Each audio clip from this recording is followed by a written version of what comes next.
विपिन शर्मा जी, बात वही आ रही थी जैसा हमने परसों बात की थी कि ट्रंप कहीं ना कहीं बहुत ज्यादा कंफ्यूज लग रहे हैं। और अभी जैसा हेमंत गुप्ता जी ने कहा कि अगर इजराइल थोड़ा सा खतरे में आया तो जो अमेरिका का वजूद है उस पर भी बात आ जाएगी। अब उसका रीजन ये है कि अगर वजूद की बात हम करते हैं तो जैसे अफगानिस्तान में अमेरिका की सेना थी, उन्होंने वापस बुला लिया, अफगानिस्तान पर तालिबान का कब्जा करवा दिया, तो तब अमेरिका का वजूद कहां गया था। दूसरा, वो जो दोहरे चरित्र की बात करते हैं, ठीक है, G7 को G9 बनाने की बात करते हैं, वो कहते हैं कि इसमें रूस और चीन भी शामिल होना चाहिए। वो बोल रहे हैं कि हमने कभी विरोध नहीं किया, बराक ओबामा थे वो विरोध करते थे। कल उनका एक बयान और सामने आया कि मोदी जी अच्छे इंसान है लेकिन मुझे पाकिस्तान से प्यार है।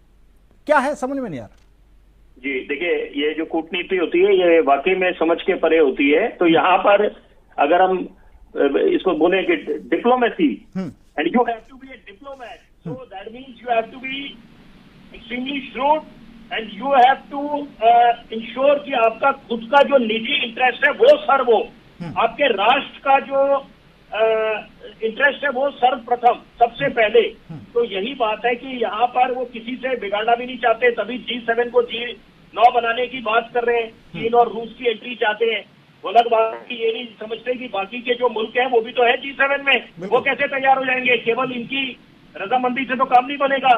तो ये बात है पहली। दूसरी बात है कि देखिए कि वो अपने भी उनके अंदर खाने, जैसे मैंने अभी शुरुआत में बात का जिक्र करा कि उनके अंदर खाने भी घमासान मचा हुआ है, तो वहां पर एक साथ सारे दुश्मन नहीं बना सकते। और यहाँ पर वो अगर समझे कि खुल के इंडिया के साथ खड़े हो जाए, हिंदुस्तान के साथ खड़े हो जाए, तो वो पाकिस्तान का भी उनको साथ चाहिए।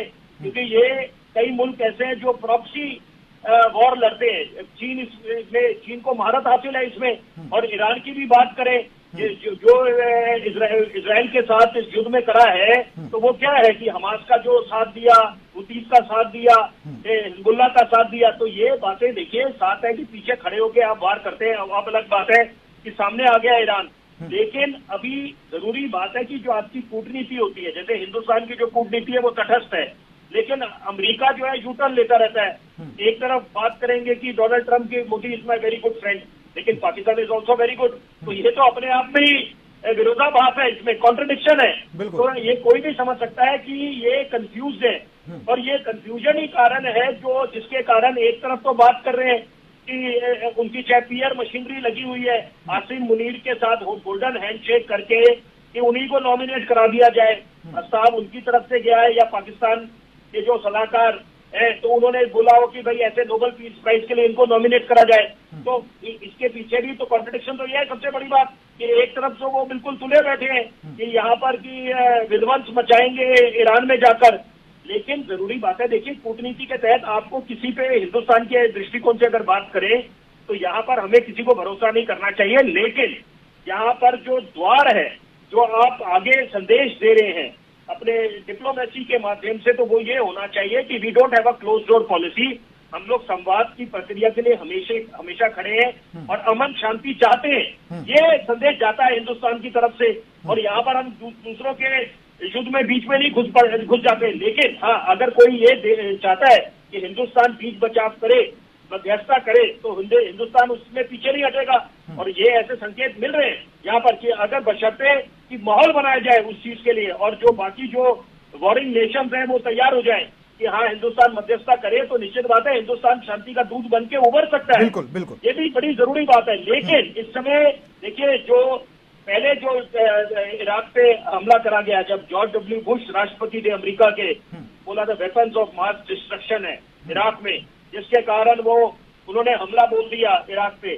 तो और अभी भी जो बोला जा रहा है ईरान पे कि जो उनके यूरेनियम एनरिचमेंट फैसिलिटीज है, चाहे फोर्डो की बात करें, नटांस की बात करें, तो वो दोनों जगह जो है, लेकिन अभी जो है वो इजराइल तो इतनी क्षमता रखता नहीं है कि वो जो इतने जमीन के नीचे जाके इनका जो एनरिचमेंट फैसिलिटी है कि वहां पर उसको उसमें विध्वंस मचाए। तो जो ग्राउंड बस्टर बम्स हैं वो केवल अमेरिका के पास है। तो एक तरफ अगर वो उसका इस्तेमाल करता है अमेरिका, तो आप अपने आप में समझ सकते हैं विरोधाभास हो जाएगा कि वो उनको कैसे नोबेल पीस प्राइज मिलेगा, क्योंकि विध्वंस मचेगा तो उसमें तबाही भी तो होगी।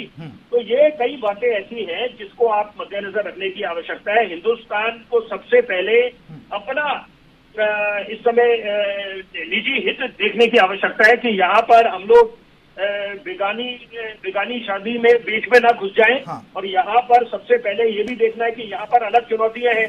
और सबसे जरूरी बात है कि पाकिस्तान को निपटना, देखिए अपने वो कूटनीति के तहत अभी इस समय जो है पॉज बटन है। ये ऑपरेशन सिंदूर सिर्फ रुका है।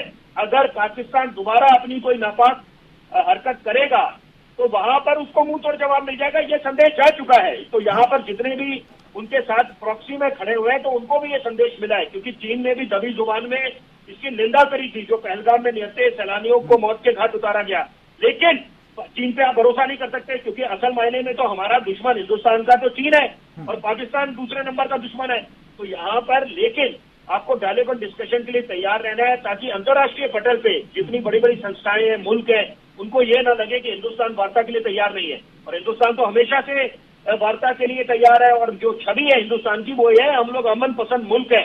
और संक्षेप में एक बात जरूर जोड़ूंगा, कुछ मुल्क ऐसे हैं जिनकी विस्तारवाद की मंशा है और कुछ मुल्क जो है जो ये अपने मोनोपोली चाहते हैं, कि बोलबाला चाहते हैं, कि व्यापार में अमेरिका उसमें अव्वल दर्जे पे है। और चीन की अगर बात करें तो विस्तारवाद की उनकी एक्सपेंशनिस्ट पॉलिसी है, हमेशा से मंशा रही है कि कैसे करा जाए। और 14 मुल्कों के साथ उनका सीमा में जो सीमा जिनके साथ लगती है मुल्कों के साथ, उसको लेकर अभी भी वाद विवाद है।